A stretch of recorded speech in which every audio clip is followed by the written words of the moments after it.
Hello everybody, and how are we doing today?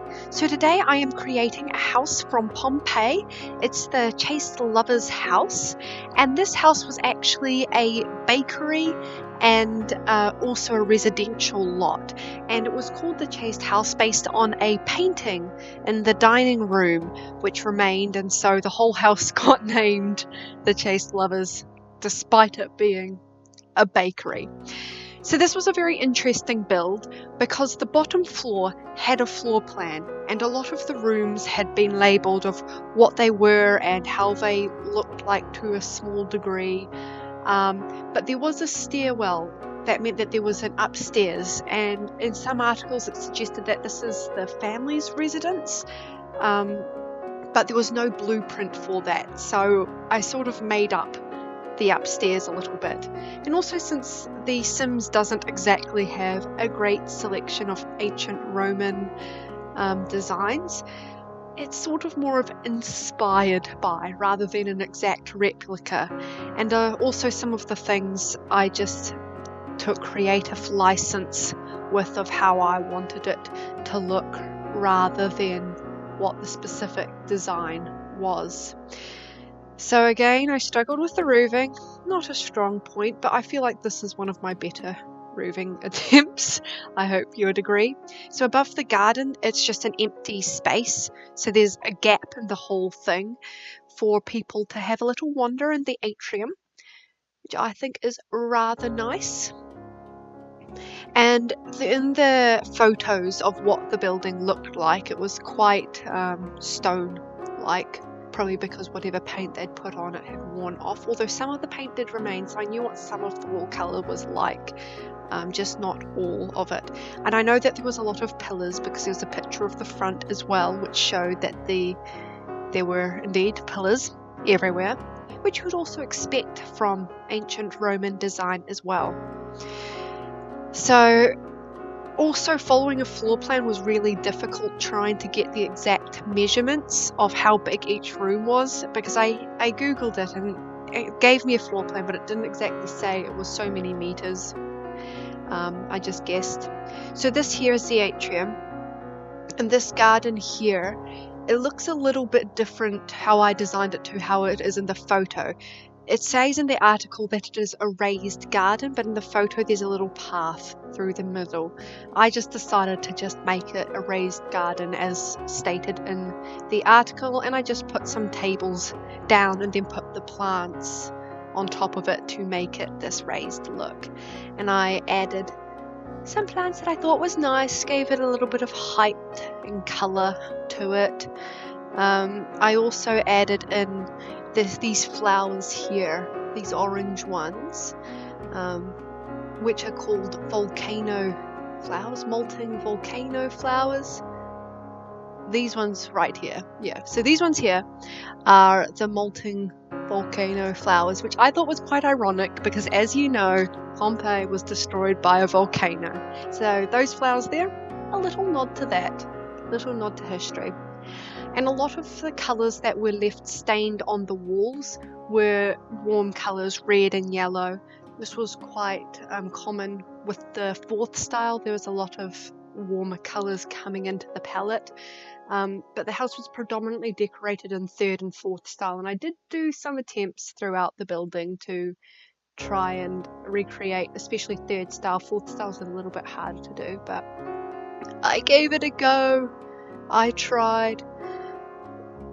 Anyway, so windows was another thing I had problems with because a lot of the rooms, they just didn't look like they had windows in it, but you needed some lighting, so I put some lights in even though they wouldn't. This here is the dining room, And this painting at the end, or the triclinium, I can't pronounce it, so I put the words up. This painting at the end here is the Chaste lovers painting as portrayed. And I tried to decorate the walls in third style because it said that the room was decorated in third style. And third style is known for being broken up into sort of 3 segments, having a lot of symmetry, and also vertically for there to be sort of 5 segments in storytelling. It's a little bit confusing. If you're into ancient Roman art and design and architecture, then you'll probably know what I'm talking about with third and fourth style, but I don't want to go too much in depth with it in this video because this video is just for fun. It's not supposed to be for education, although I guess if you are having to do a project on Pompeii, you're more than welcome to use this video as a representation of what a house might have looked like back in the day. So this is the stables.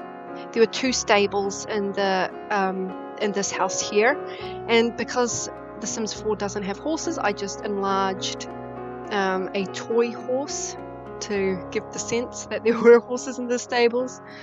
I also just added things like boxes and containers as storage space to fill it out because I don't have things like hay barrels. I'm not actually sure what goes in stables. I've never owned horses, but this is what I think a stables would look like. So this is one of the bedrooms on the bottom floor, and these were apparently the bedrooms of the staff who worked there, but I mean, I decked them out to be pretty fancy bedrooms. Like, these were well treated staff, and bedrooms were called cubicles. Again, probably not pronouncing that correctly, so I put the words up there in case of you want to Google it. But this particular room, there was information that the walls had been painted with red and yellow panels. I think it was probably more of a split horizontally rather than in vertical segments, but I couldn't really do that with the wallpapers in The Sims 4. And there was also another smaller bedroom next to it, which I did some more third style decoration to, and I put the peacock and the koi fish painting in the center of the wall design because during the ancient Roman period they were very interested in Egypt and Egyptian animals and exotic animals, and I know those aren't Egyptian, however they are exotic and that's sort of what they were into, and that's sort of what I'm trying to portray with that wall. Other than that, I just put in standard bedroom things. And this is sort of like a connecting room. It connects both the bedrooms. I didn't know what a connecting room was supposed to have in it, so I just put a sink to wash your face. They didn't have indoor plumbing. They had communal baths back in ancient Rome. But, you know, it's not very practical for a Sim to live in a house that doesn't have its own toilet and bath, so I added plumbing internally. So there's also, as this was a bakery, there was a massive oven, and luckily for me, I didn't just have to imagine what the oven looked like. I had a convenient little picture to tell me what the oven looked like, and then I just sort of tried to recreate that the best I could with what The Sims had. So then next to it was the industrial kitchen where they made the bakery. So this is also doubled as The Sims everyday kitchen, but I tried to give it a bit more of an industrial look by putting in storage boxes next to it and putting in stone and more of this coloured wallpaper, just to make it look more practical for work rather than homely and comforting. And over here was where they ground the wheat down to flour. Didn't have anything to do that, so I just put in some barrels. So this is the vestibulium, which is pretty much the entrance, in other words. And this was sort of where all the instructions sort of came from. And next to it was another bedroom. Like, this place is just full of bedrooms. I don't know how many people it housed, but it housed a lot of people. So I just decorated it with the red and yellow. And out here was the shop, which is why this main area over here is quite bare and industrial looking, as I wanted it to look sort of working. So you've got the place where you grind the wheat in the back, and it's also a working shop. So I didn't make it look too pretty pretty. I made it more practical with shop features, and next to it I put a storeroom because this room wasn't labelled. And this room also wasn't labelled over here. if I ever stop spinning. Yeah, so this room wasn't labelled, so I made it a bathroom, because the Sims need a wee. It's just a fact, like, give them 5 minutes and they'll need to shower or take a piss. They're really hopeless like that. But I just decorated it in the warm colours that I'd been using throughout the house. Indoor plumbing, not really a thing in ancient Rome, unless if you were like fabulously wealthy. They were really big into their communal baths and such. So this is a little bit more Renaissance-y than ancient Roman, but still, this is The Sims. There's a little bit of give for creativity here. So upstairs, as I said earlier on, I had no plan of what it was supposed to look like. All I knew was that they were bedrooms for the family that lived here. And rather than that, I had no idea what to put up here, because I feel like I'd put most things downstairs. And what other rooms do they have in ancient Rome, really? They just had lots of spaces to show off their wealth, I feel like. So I put a little bit of a study, and then I made more art, decorate the walls as I'd done as throughout the house. Made a little sitting space for them to relax, have a cup of tea. Not sure if they drank tea in ancient Rome. I tried to make the way up the stairs look pretty as well. Added a mirror wall to give a bigger sense of space up there. Just sort of continuing on with my pictures and warm colour palette. I put a little bit of an art feature down the middle, a little bit more Renaissance-y, I feel, by having like statues just placed throughout. But I also created a mural. This here is a mural to Apollo, who's a Greek and Roman god, and this is representing the island he was born on and the palm tree that he was born under. If you haven't heard of the myth, go and Google it. And then here are the 2 bedrooms that I made for the family who lives here. I don't know how big this family is, but they've got a ton of bedrooms downstairs, so I felt like they only needed 2 up here.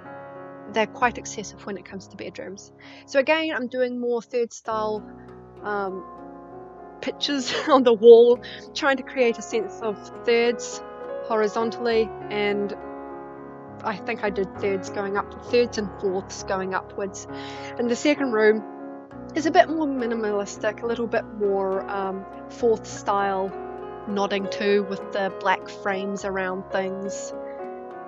Also I was a bit tired at this point, but that's pretty much it. What do you think? I hope you enjoyed this. I hope you think it looks like the blueprint. Please like, subscribe, and that's all, folks. Have a good one, guys.